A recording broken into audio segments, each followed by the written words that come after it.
Hades is a game that really made me have to do a lot of deep contemplation. On the one hand, I absolutely adore Greek mythology. The music is spectacular, the art is immaculate and intricate, hell, even the writing is top-notch. Yet last year when I finally gave the game a shot, I didn't really enjoy the game personally. I shelved my confused thoughts for a later day, and now that the summer semester is finally winding down, I spent a few days replaying the game a second time and listening to people's videos for several hours to sort of see if I can come to an understanding for why this game doesn't resonate with me as much as many of my other friends who enjoyed it, and on paper, I should love it too. So this video is going to be kind of my best guess as to the reasons why.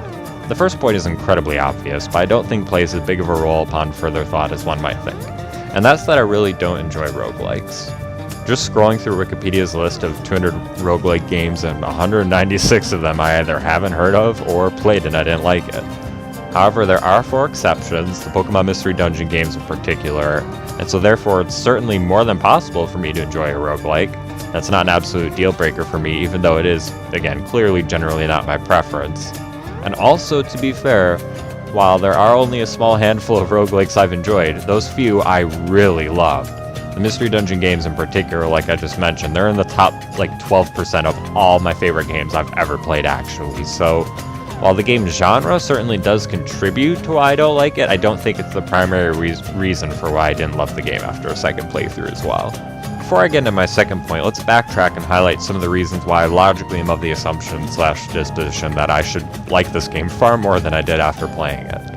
Again, as mentioned earlier, the art team was really flexing their muscles, so to speak, because the detail and intricacy behind the art is stunning.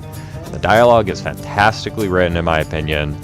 There's so much connection and lore with the real-world Greek mythology that, like, this one channel called Ludiskseer, I hope I'm pronouncing that right, made an over 3.5 hour long video just talking about those mythological connections alone, which is astounding.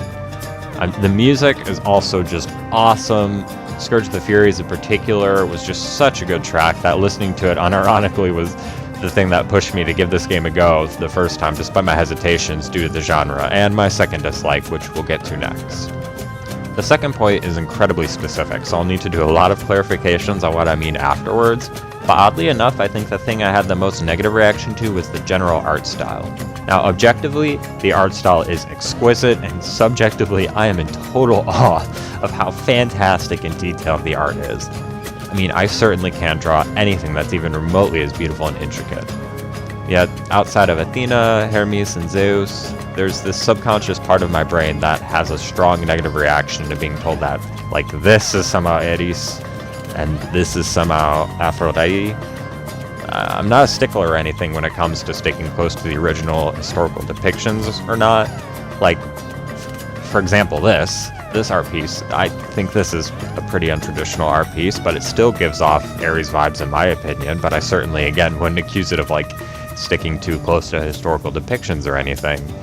So this is a frustrating point to have a subjective critique for, because I absolutely don't want to be grouped with the majority of the reactionary art style critics whose, like, main gripe with the art style is that the gods aren't freaking paler than a ghost.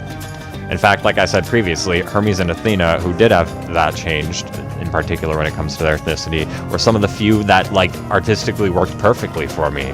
Also, honestly, given Greece's history of interacting and blending with other cultures, I'm personally of the disposition that depicting the gods as far more culturally diverse is actually more appropriate than what a lot of these reactionaries want, you know, like basically a whole pail of milk. Yeah, no thanks.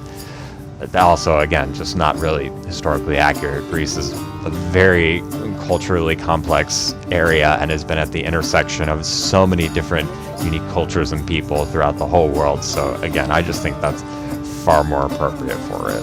But it's hard for me to figure out why I personally dislike most of the character art choices. It's not like there's a lack of artistic beauty or mythological iconography, so I certainly subconsciously feel off-put by most of the designs. I can't cite anything definitive as to why, or give any concrete constructive criticism as to what would make it more enjoyable for myself, which I hate.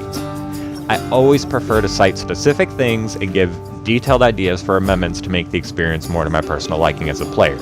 Just saying a game is boring or something like that isn't exactly the most insightful contribution to collective conversation.